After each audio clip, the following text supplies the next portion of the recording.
Hey guys, welcome back to the channel where we'll be checking out a video titled 10 Places to Visit in Poland.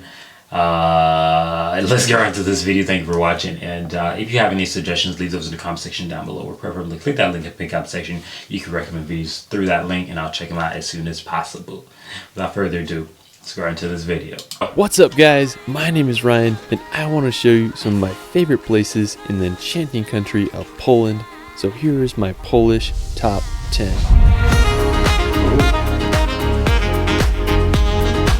Poland is home to some of the world's most stunning landscapes.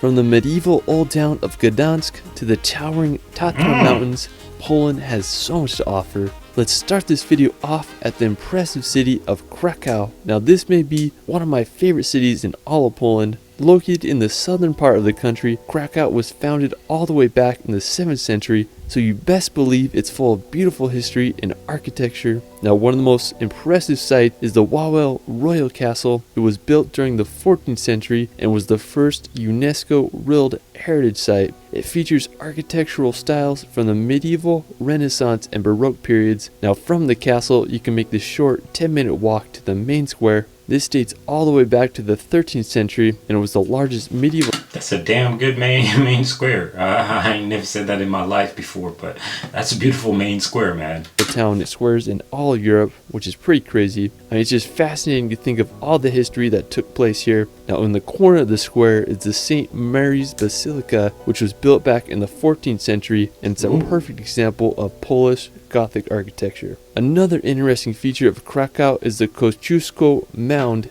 I can't lie, this would probably be insane for a proposal. Like really insane. Like the views that you're getting from this thing is insane, dude. Wow.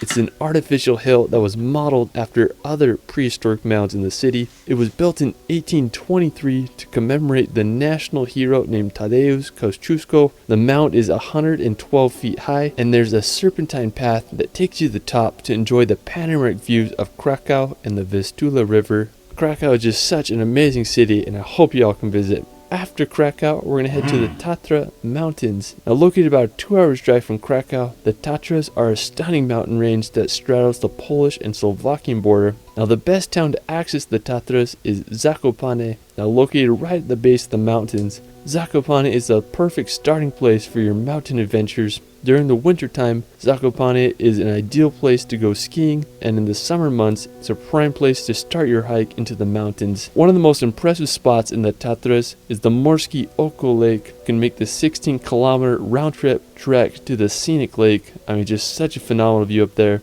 An interesting fact is that the Tatras are the smallest alpine... You can get to touch the clouds right here. That is crazy. That is crazy.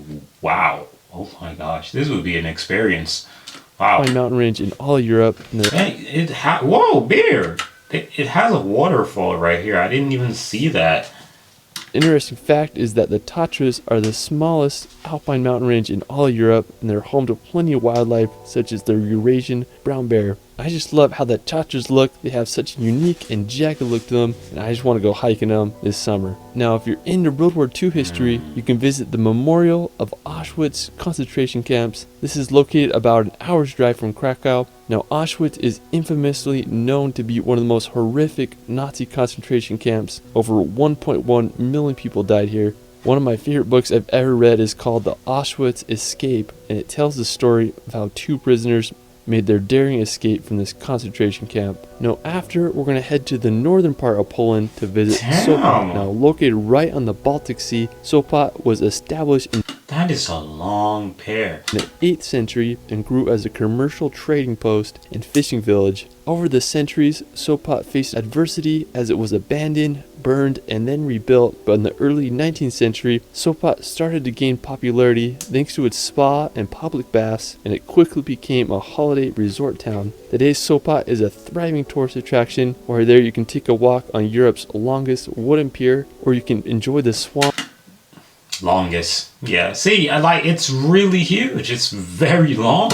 An endless sandy coastline. Now I understand why it's called the Polish Riviera. Now after Sopot, we're going to head over to neighboring Gdansk. Located just a 15 minutes drive from Sopot, Gdansk is one of Poland's oldest cities with a That ship is nice. Fascinating history with periods of Polish, Prussian, and German rule. The earliest mention of Gdansk was in the year 997 AD, and during the Middle Ages, Gdansk grew as an important seaport and shipbuilding town. It rose to be one of the wealthiest and largest cities in Poland until Warsaw's rapid growth in the 18th century. Today, Gdansk is one of Poland's most beautiful cities. I mean, I just can't believe it's old town. It's full of these perfectly placed houses that seem to go on forever. Another really cool feature that I like about Gdansk is how the canal runs right along the old town. It's often full of ships and it gives the city such a fun vibe. While you're there, you can just explore the streets of Old Town or take a walk along the canal. I mean, just such an incredible city.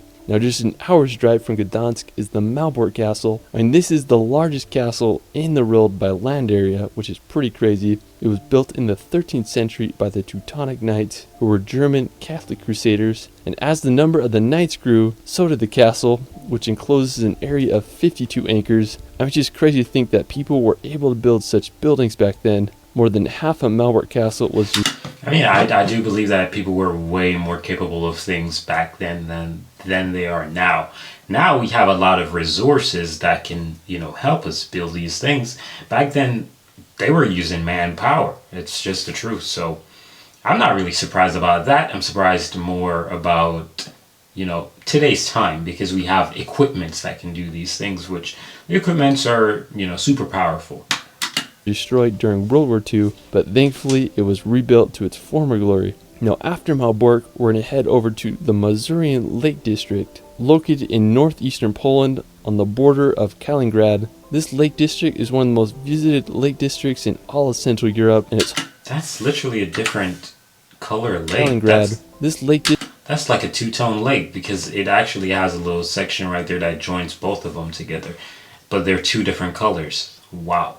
Minerals or whatever content is in the lake is making it two different colors, which is pretty rad. This district is one of the most visited lake districts in all of Central Europe, and it's home to over 2,000 lakes. It's a perfect place to go sailing, fishing, or just swim in the lake. I mean, I just can't think of a better place to go on a hot summer day. Now, aside from the lakes, the area is full of beautiful forests, perfect for hiking and exploring. The Masurian Lake District is definitely a hidden gem that deserves a visit. Another scenic place for nature lovers is the Pieniny National Park. Now, located in both southern Poland and northern Slovakia, Pieniny is one of the oldest and smallest national parks in all of Poland. I mean, I just think it's such a beautiful area. The river runs right through it, and it acts as a natural border between Poland and Slovakia. The national park is home to many animal species, such as the Eurasian lynx, which I think is like one of the coolest animals ever. One of my favorite features of the park is the Three Crowns. The rock feature is made up of 5 sharp limestone peaks that create quite the sight. Now, another beautiful nearby spot. Poland is beautiful. I don't know if anybody ever said it before, but I'll say it. Poland is beautiful, actually. Is the Niedzica Castle. This 14th century castle is located just a few minutes away from the park. I mean, this whole area is just incredible. Now, after, we're going to head over to the beautiful city of Wrocław. I mean, it's such a tricky pronunciation. Now, located in western Poland, about a 3-hour drive from Krakow, Wrocław is such a charming historical place. It's home to one of the most beautiful market squares in all Europe. It's lined with elegant townhouses and cobblestone streets. Wrocław also has one of the most beautiful cathedrals in Poland. It was originally built in 1272, but has been damaged and rebuilt several times throughout the centuries. I just love its double spires. Wrocław is just the perfect place to just walk around and explore for a day. Now, for our final destination, we're going to head to Warsaw. Located on the Vistula River in east central Poland, Warsaw is the capital and largest city in the country. This is probably one of the most craziest things you'll see. Like, modern in the back, older in the front. Like, it doesn't get any more diverse than that when it comes to building style, because I cannot really think of any city that I can give to you that the buildings look so different.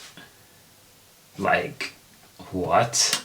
Warsaw began to grow in the 16th century when the capital was moved there. It was called the Paris of the North, but sadly, Warsaw was damaged extensively during World War II with over 85% of its buildings in ruins. Thankfully, today it's a bustling capital with a population of 1.8 million. One of my favorite buildings of the city is the Palace of Culture and Science at 778 feet tall. It's the 5th tallest building in the EU. The crowning feature of the city is Warsaw's Old Town. It was established during the 13th century and is full of history and medieval architecture. Like the main part of the city, the Old Town was almost completely destroyed during World War II, but it was miraculously restored and was made a World Heritage Site in 1980. When you're there, you can just explore the square and marvel at all the history that took place in this medieval old town. Well, that is it for my Poland top 10. Let me know where your favorite place is in Poland in the comments below.